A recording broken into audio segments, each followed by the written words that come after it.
Stress, worry, anxiety. Now this creates a very acid environment in the body. And the body's quickly trying to deal with that. And the blood pH is getting a little acid. It's going up to, what's going down, 7.35, 34, 33, we're dropping. And remember, down to 7.22 is death. So very quickly the last resort buffer system is called on. Calcium, the most alkaline minerals pulled out of the bones in a form of calcium phosphate, comes into the blood, immediately helps to bring the balance back. 7.34, 35, we're safe. But now at a cost. We now have free calcium excess floating through the bloodstream.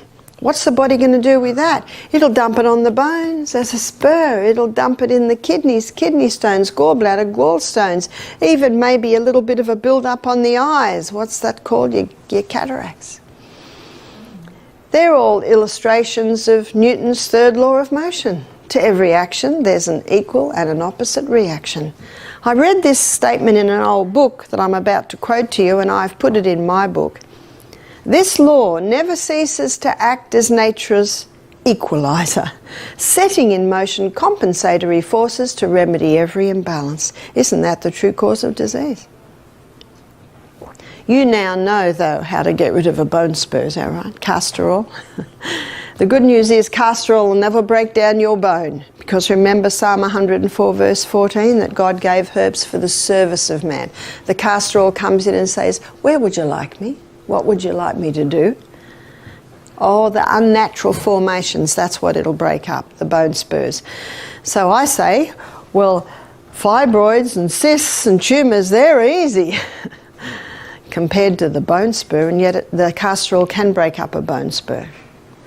But what I'd like to look at now is what foods have an acid effect and what foods have an alkaline effect. And this will enable you to ensure that you're having a more alkaline diet.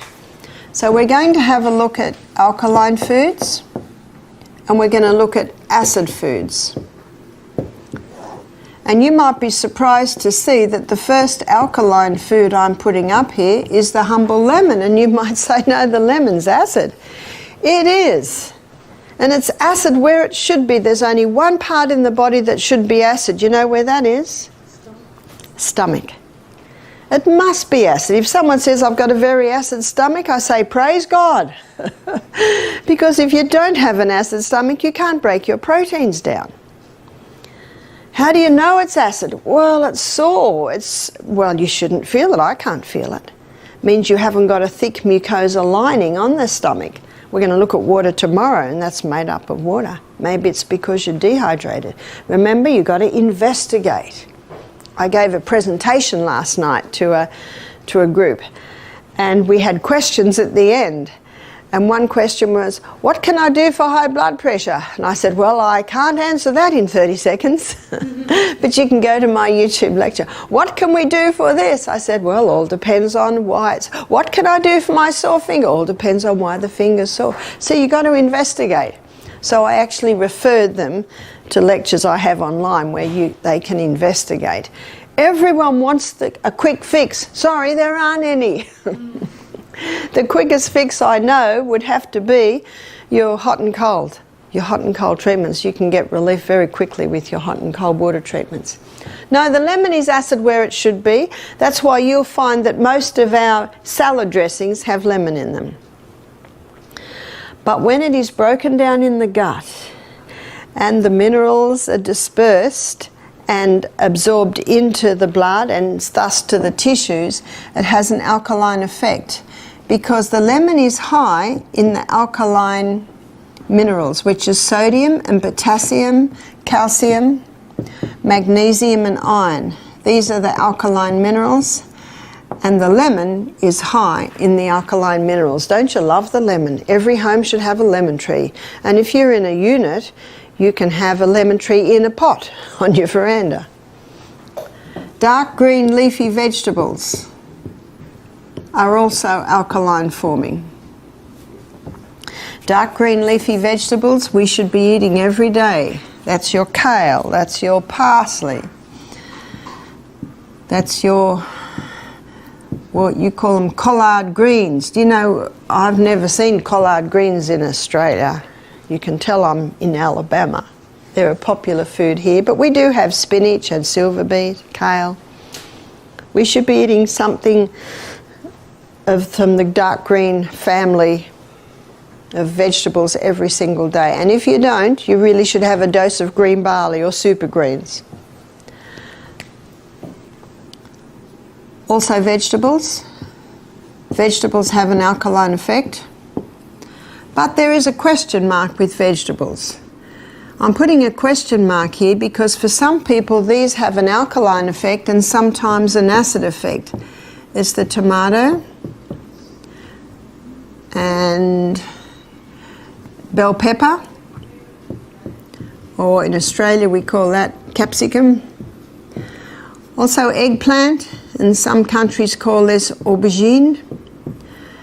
And last is the potato. Now this is not the sweet potato. The sweet potato is actually not a potato. The sweet potato is a yam. I'm referring to the English potato or the Irish potato. This is the nightshade group of vegetables, and for some people they have an acid effect, and for some people they have an alkaline effect. Let me tell you what I have found with me. My mother died at 51, a cripple in a wheelchair with rheumatoid arthritis. I have strong inherited genes to that way. And my body says to me, a little tomato now and then. My body says to me, don't even touch the bell pepper. What happens if I touch it? Oh, it repeats on me all afternoon and my energy just goes. So I say, I'm hearing your body and I don't eat it. The eggplant, I have a little eggplant now and then, maybe twice a month.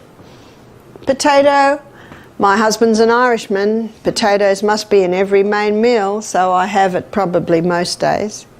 That's what my body tells me. I don't know what your body will tell you. Now, I could have 10 professors in front of me saying, this is ridiculous, Barbara. The bell pepper is a very good vegetable. It is high in antioxidants and vitamin C's. You should be eating it. Who am I going to listen to? I've got to live in this body. That's why the fine-tuning is yours. No man on the planet can tell you the fine-tuning. Only your body can. We had one lady who conquered her arthritis. Isn't that good news? Yeah. She conquered her arthritis by stopping the nightshades. It appears if you have an inflammatory condition in the body, the nightshades will feed that inflammation. She conquered her arthritis. She was in her 70s. Even her swollen joints came down. Isn't that good news? She said to me, do you think I could start eating that now? I said, you could try. Your body will quickly tell you. She told me later that her body lets her have half a tomato every second day. Her body does not let her have the bell pepper. Her body lets her have a little eggplant now and then, and she has potato a couple of times a week. She said, my body's happy with that. One lady said to me, I can have the green bell pepper but not the red. Another lady said, well, I can have the red and not the green. Another lady said, I can have the raw and not the cooked. And another lady said, well, I can have the cooked and not the raw. I find that my body's very happy with cayenne pepper, and yet that's from the capsicum of the bell pepper family. I think perhaps the medicinal properties of the cayenne pepper maybe far outweigh for me the reaction. So the choice is yours, the question mark's there. If you love this food, if you have no reaction and no arthritis, enjoy. When you cook the tomato with an oil, and I think you'll agree with me, olive oil and tomatoes go very nice. They almost hand in hand together. And you look at Lebanese food, Italian food, there's a lot of tomato and olive oil cooking. When it's cooked with an oil, it releases a plant chemical called lycopene. Lycopene is from the fat-soluble family, and that's another reason why we should be eating a little oil with our meals, because it helps release the fat-soluble vitamins. Lycopene is a potent antioxidant, and it has the ability to reduce the inflammation of the prostate gland, so that's good news, isn't it? So every man over the age of 40 should be having a cooked tomato and olive oil dish maybe 3 or 4 times a week. That's not hard. Lovely base for your chickpeas, your tomatoes, it is tomatoes. For your, in fact, isn't that Mexican? Your kidney beans to have with your tacos, or your tacos, I think you call them. Lima beans and lentils and soy are the 3 alkaline forming legumes. For your grains, the millet is alkaline. We had millet this morning. It's a delicious grain, isn't it? I'm sure you can understand when I said it needs to be dressed. It's basically a bland grain, but it's very nice with the stewed apple and the pear cream and the sprinkles on top. Or it's also very nice if you have it with savoury, your lentils. Quinoa. I think we'll be having quinoa at another breakfast time. These are alkaline grains, but they're also gluten-free grains, so that's made them very popular. Amaranth. Amaranth is a grain that's not very well known. I think the Aztecs, traditionally they've eaten the quinoa and the amaranth. It's a very tiny grain, and when you cook it, it goes like a lump of glue. But what I often do when my grandsons are with us, because they like a porridge, I'll put a little amaranth with the millet, or I'll put a little amaranth with the quinoa, or if they have oats, I'll put a little amaranth with the oats. So that's quite nice. Spelt. Spelt and kamut are wild hybrids of the original wheat. So let me give you the wheat story. The original wheat that God made is called Enkenhorn, or some call it just Enkhorn. And that original wheat had a very fragile protein or gluten structure. It is not sure when, but they estimate a couple of 1,000 years ago, Enkenhorn did a wild hybrid with a field grass and came up with the Emma strain of wheat. Its structure, its protein or gluten structure is not as fragile, but it's still fairly fragile.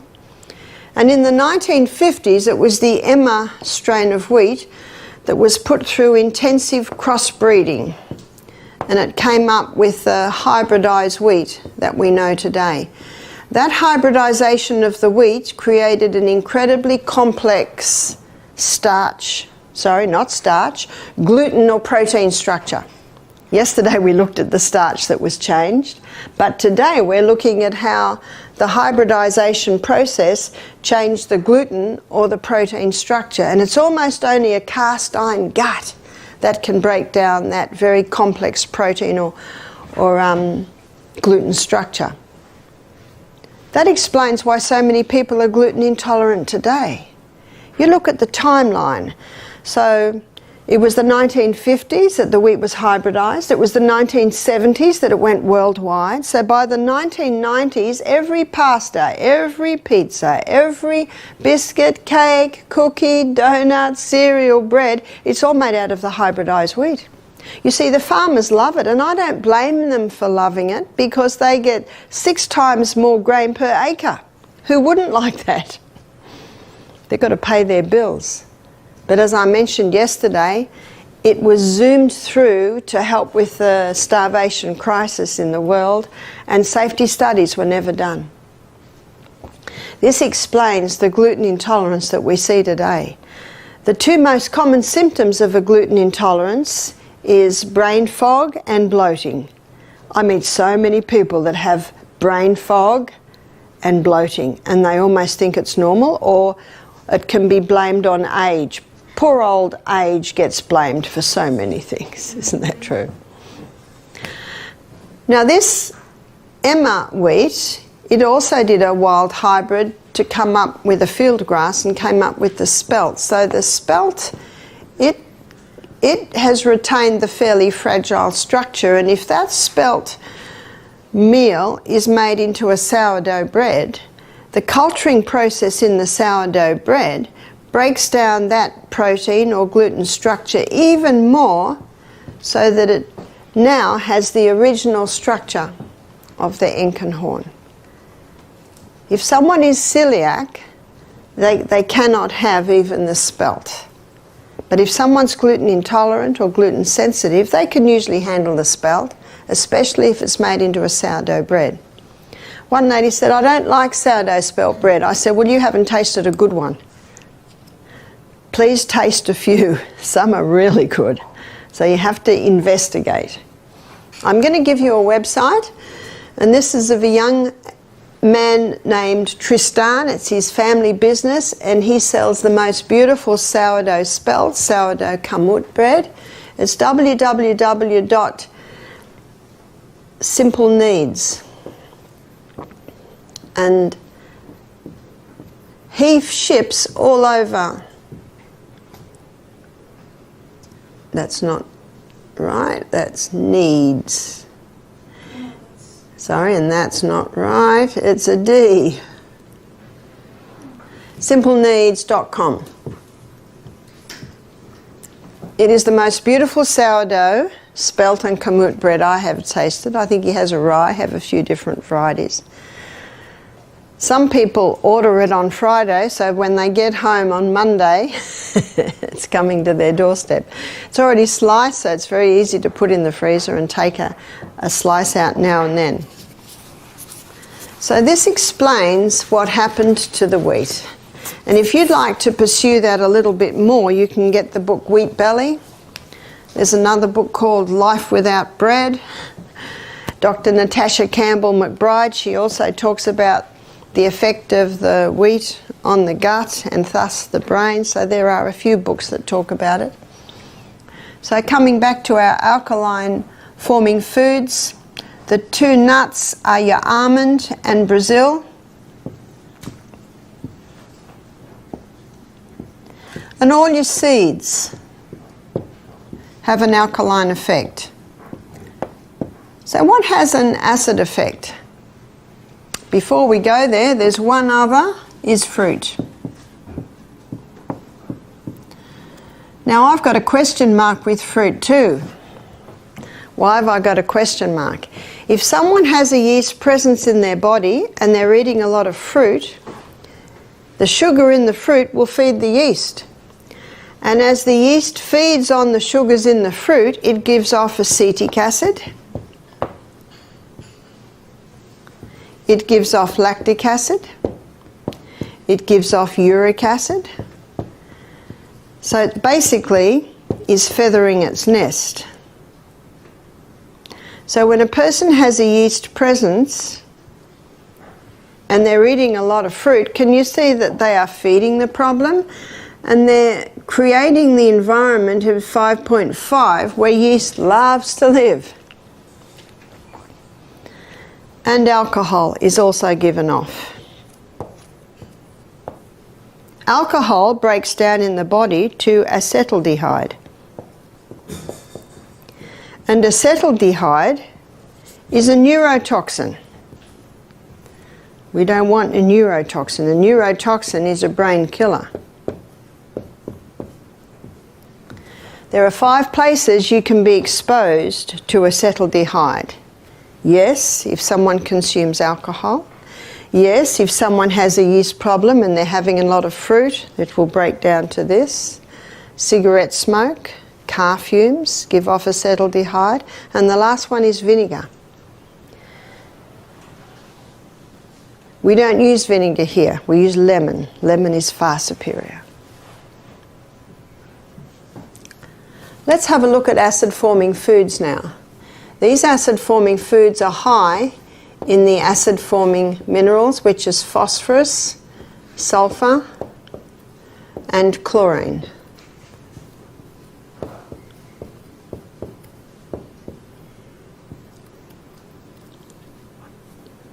So what foods are high in phosphorus, sulfur, and chlorine? Meat. This explains why Dr. Colin Campbell found he could turn cancer cells on and off like a switch by the amount of meat and dairy products he was giving the rats. Refined sugar, it's very acid forming. The hybridized wheat The hybridization of the wheat created a lot more of the acid-forming minerals. Aged cheese, what's the blue in the blue vein cheese? The blue in the blue vein cheese is mold. So the only cheeses that don't sit under that category, the cheeses that have probably a pH of 7 would be your fresh. So that's your cottage, your ricotta. I'm not saying that they are okay, because usually they come from cows who have not been fed right or have chemicals in them. But on the pH scale, they're not as acid. Caffeine, all your caffeine foods and drinks have an acid effect. And of course, caffeine usually comes hand in hand with the sugar, which certainly ups it. And remember our 2.6 Coca-Cola, that's a combination of the caffeine and the sugar. Did you know that Coca-Cola is called Coca-Cola? Because I think it was in the early part of the 20th century, they put cocaine in it. And then they went over to caffeine, which is just as dangerous. Alcohol is not a food, but it creates an acid environment in the body. Tobacco is not a food, but it also creates an acid environment in the body.